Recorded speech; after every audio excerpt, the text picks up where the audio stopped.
नमस्कार दोस्तों, दिल्ली से बड़ी खबर सामने आ रही है। दिल्ली के एआई समिट में कांग्रेस के युवा नेता टी शर्ट उतारकर प्रदर्शन करने पहुंच गए। प्रधानमंत्री कंप्रोमाइज के नारे लगाने लगे।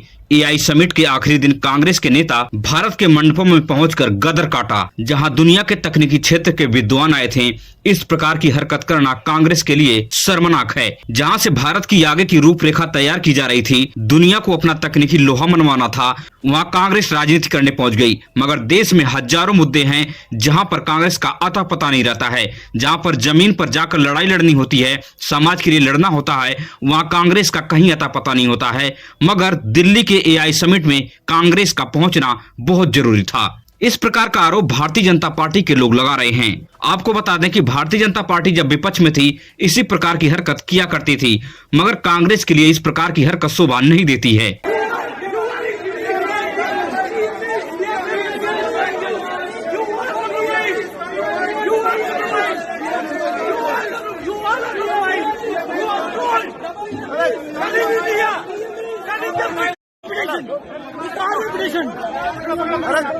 हर किसी का राइट है। जहां पर देश और दुनिया की तकनीकी से लैस कंपनियां और कंपनियों के सीईओ आए हैं, उन लोगों के सामने इस प्रकार की चीप हरकत करना कांग्रेस के लिए शर्मनाक है। आपको बता दें कि इसी एआई समिट में गलगोटिया यूनिवर्सिटी ने चीन के रोबोट डॉग को अपना प्रोडक्ट बताकर पेश किया था, जिसे लेकर पूरे देश में इस बात की आलोचना हुई। चीन ने भी इस रोबोडॉग को टैग करके भारत के ऊपर तंज कसा। इस बात को लेकर पूरी दुनिया में भारत की बदनामी हुई। पूरे देश का जो सर है, शर्म से झुका पूरी दुनिया के सामने। जिस प्रकार की चीप हरकत गलगोटिया यूनिवर्सिटी ने की। आपको बता दें कि गलगोटिया यूनिवर्सिटी ने भारतीय जनता पार्टी की जो बदनामी की थी, जिसकी वजह से भारतीय जनता पार्टी के ऊपर लोग सवाल खड़े कर रहे थे कि आखिर किस प्रकार का नेतृत्व है जो बिना जांचे परखे इस प्रकार की यूनिवर्सिटी को एआई समिट में लाकर पेश कर दिया। भारतीय जनता पार्टी का जो डैमेज हुआ था, उसकी भरपाई आज कांग्रेस के जो युवा नेता हैं, इस प्रकार की चीप हरकत करके पूरी कर दिए हैं। वहीं पर नगीना के सांसद चंद्रशेखर आजाद ने अखिलेश यादव पर सीधा निशाना साधा है। आपको बता दें कि चंद्रशेखर आजाद ने यूजीसी के मुद्दे पर मुखरता से बोल रहे हैं। कई रैलियां और कई सभाओं में खुलकर यूजीसी कानून का समर्थन किया है। चंद्रशेखर इन्हीं सब मुद्दों को लेकर अखिलेश यादव को घेरते हुए नजर आ रहे हैं। चंद्रशेखर आजाद ने साफ कहा कि अखिलेश यादव का पीडीए एक छलावा है। पीडीए का मतलब है, पी का मतलब है पिछड़ा, डी का मतलब है दलित, ए का मतलब है अपमानित। पिछड़े दलित को अखिलेश यादव अपमानित कर रहे हैं। इस बयान के बाद समाजवादियों में बौखलाहट की नजर देखी जा रही है। पीडीए का नारा है, वो पिछड़े और दलितों को अपमानित करने का नारा है। पीडीए यानी कि पी माने पिछड़ा, डी माने दलित और ए माने अपमानित। पिछड़े और दलितों को अपमानित करने का नारा मुझे महसूस होता है। जिस तरह की भाषा मैंने सुनी, अब से पहले तो हमने इस पर चर्चा नहीं की, लेकिन जिस तरह का भाव कहा गया, और ये भाव था सिर्फ आरक्षण को लेकर। आपको बता दें कि 2027 का विधानसभा चुनाव महज 1 साल बचा है। इसी को मद्देनजर रखते हुए चंद्रशेखर आजाद ने पिछड़े दलित समाज के वोटरों में सेधमारी करने की कोशिश कर रहे हैं। आपको बता दें कि उत्तर प्रदेश में पिछड़े समाज की जनसंख्या 55 से 60% तक है। वहीं पर दलितों की आबादी जो 18 से 19% तक है। चंद्रशेखर आजाद अगर दलित, पिछड़े और मुस्लिम समुदाय के वोटरों में सेधमारी करने में सफलता हासिल कर ली, तो चंद्रशेखर आजाद उत्तर प्रदेश की विधानसभा चुनाव में कमाल कर सकते हैं। मगर यह रास्ता इतना आसान भी नहीं है। वहीं पर उत्तर प्रदेश के पूर्व मुख्यमंत्री अखिलेश यादव ने मुख्यमंत्री योगी आदित्यनाथ पर सीधा निशाना साधा है। अखिलेश यादव ने साफ कहा कि शंकराचार्य और मुक्तेश्वरानंद का अपमान करने का हिम्मत कभी किसी में नहीं हुआ, मगर नकली योगी शंकराचार्य का खुलेआम अपमान कर रहे हैं।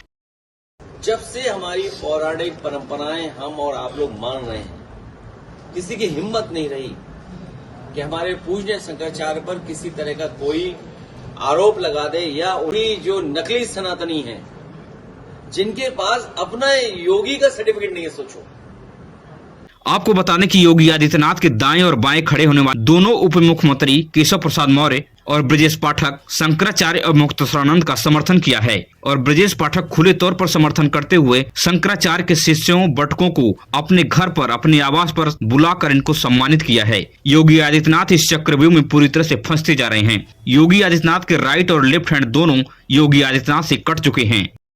अब योगी आदित्यनाथ कहीं लगता है कि नशे में हैं। कुछ लोगों ने बताया है कि महाराज जी आप बुरा मत मानिए, वो गांजा पीते हैं। आपको बता दें कि 2027 का विधानसभा चुनाव इतना करीब है इसी बीच में ब्राह्मण समाज का इस प्रकार से अपमान करना भारतीय जनता पार्टी के लिए मुश्किलें खड़ा कर सकता है। पिछले ही दिन योगी आदित्यनाथ ने विधानसभा में खड़ा होकर समाजवादी पार्टी के नेता विपक्ष माता प्रसाद पांडे की पत्नी को योगी आदित्यनाथ बुढ़िया कहकर सम्मानित किए। जी आप भी अपनी बुढ़िया को, पांडे जी आप भी अपनी बुढ़िया को एक बार जेवर से लेकर के 12 बजे उनको बोलिए कि आइए आप कहीं किसी दूसरे कोने में चले जाइए। इन्हीं सभी बातों को लेकर ब्राह्मण समाज में पूरी तरह से रोष है। अखिलेश यादव पूरी तरह से ब्राह्मण समाज के साथ खड़ा होते नजर आ रहे हैं, क्योंकि 2027 के विधानसभा चुनाव में अगर ब्राह्मण समाज का कुछ भी वोट समाजवादी पार्टी में शिफ्ट हो जाता है, समाजवादी पार्टी सरकार बनाने में कामयाब हो जाएगी। क्योंकि 2024 के लोकसभा चुनाव में जो कारनामा अखिलेश यादव ने कर दिखाया है, उसी के राह पे चलते हुए इस समय नजर आ रहे हैं। वहीं पर अमेरिका ईरान को लेकर बहुत बड़ी खबर सामने आ रही है। अमेरिका ने 10 दिन का अल्टीमेटम ईरान को दे दिया है कि अगर ईरान यह डील फाइनल नहीं करता है तो ईरान वह तबाही देखेगा जिसका पूरी दुनिया को अंदाजा भी नहीं होगा।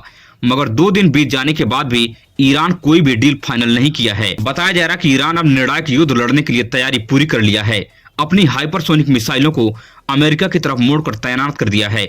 बंकरों से मिसाइलें निकालकर टारगेट पर तैयार कर दिए गए हैं। अमेरिका और इजराइल मिलकर ईरान के ऊपर दबाव बना रहे हैं कि ईरान परमाणु बम बनाना बंद कर दे। इसी बात को लेकर अमेरिका और ईरान के बीच में लगातार बयानबाजी जारी है। मगर आपको मैं बता दूं कि अमेरिका की निगाह ईरान के तेल पर टिकी हुई है, क्योंकि आने वाली जो समय है वह मेगा एनर्जी की है। मेगा एनर्जी जिसके पास होगी वही देश असल में सुपर पावर हो सकता है। इसलिए जितनी पर्याप्त मात्रा में एनर्जी जिस देश के पास होगी वही देश आने वाले समय में सरवाइव कर पाएगा और पूरी दुनिया में अपना लोहा मनवा पाएगा। अब आने वाले 10 दिन पर दुनिया की निगाहें टिकी हुई हैं, क्योंकि आने वाले 10 दिन में अगर कोई डील फाइनल नहीं होती है तो पूरी दुनिया एक भयानक युद्ध देख सकती है। अगर यह युद्ध शुरू हुआ तो पूरी दुनिया में तीसरे विश्व युद्ध की आहट नजर आ रही है। आपको क्या लगता है कि यह युद्ध होकर रहेगा या सिर्फ और सिर्फ डील फाइनल होगी? कमेंट में टाइप करके जरूर बताएं। वहीं पर बाबरी मस्जिद को लेकर सुप्रीम कोर्ट का बड़ा फैसला सामने आ गया है। दरअसल कुछ दिन पहले योगी आदित्यनाथ ने कयामत तक बाबरी मस्जिद नहीं बनने देने का ऐलान किया था। बाबरी के सपने देखने वालों को सड़ गल जाने का ऐलान किया था। उसके बाद ही पश्चिम बंगाल के मुर्शिदाबाद से बड़ी खबर सामने आई। कयामत के दिन तक भी कभी कयामत का दिन तो कभी आना ही नहीं है, और इसलिए बाबरी ढांचे का पुनर्निर्माण कभी होना ही नहीं है। कर रहे हैं ऐसे ही सड़गल जाएंगे, कभी वो दिन आने वाला नहीं है। और पश्चिम बंगाल के मुर्शिदाबाद में बाबरी मस्जिद का निर्माण होना शुरू हो गया है। मगर इसी बीच में सुप्रीम कोर्ट में किसी ने याचिका दायर कर दी कि इस बाबरी मस्जिद को रोका जाए और पूरे देश में कभी कोई बाबरी मस्जिद बना नहीं सकता है। इस प्रकार की याचिका दायर की गई थी, मगर इसी याचिका को सुप्रीम कोर्ट ने आज खारिज कर दिया है और यह रास्ता साफ कर दिया है कि पूरे देश में कहीं भी बाबरी मस्जिद कोई भी बनवा सकता है। इसका मतलब यही नजर आ रहा है कि बाबरी मस्जिद का निर्माण पूरे देश में कहीं पर भी कराया जा सकता है। सुप्रीम कोर्ट के इस फैसले को आप किस तरह से देखते हैं, कमेंट में टाइप करके जरूर बताएं। अगर आप भी देश और दुनिया से बड़ी खबरें देखने में दिलचस्पी रखते हैं तो हमारे इस चैनल को सब्सक्राइब कीजिए और वीडियो अपने दोस्तों रिश्तेदारों तक शेयर कीजिए। मिलेंगे इस तरह से नई वीडियो में नई सूचना के साथ। धन्यवाद।